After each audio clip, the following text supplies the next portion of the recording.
We are following breaking news. The New York Times is reporting President Biden told an ally that he's weighing whether to consider to continue in the race for the White House. And this is the first indication that the president is seriously considering whether he can recover from his poor performance in last week's debate. ABC News senior White House correspondent Selena Wang joins me now for more on that. Selena, the New York Times is reporting that President Biden told a key ally that he knows he may not be able to salvage his candidacy if he can't convince the public in the next few days that he's up for the job. How significant is that?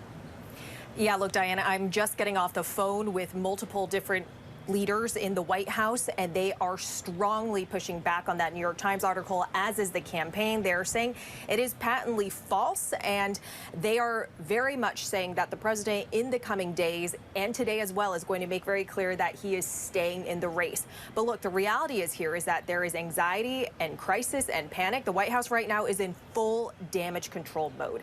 The president, though, trying to show that things are business as usual. He's got lunch with the vice president. He's got the meeting with the Democratic governors, as well as a Medal of Honor ceremony. But there are also various meetings today to try and quell the panic. There is a White House staff meeting led by the Chief of Staff, Jeff Zients. There's also going to be a campaign staff meeting, I'm told.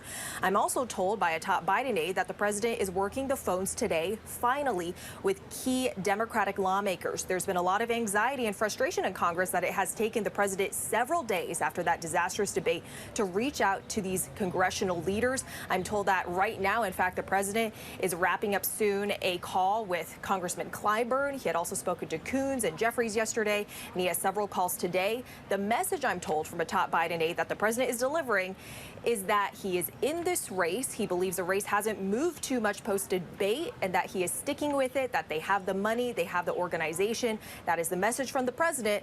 Unclear if that's going to be enough to calm the nerves.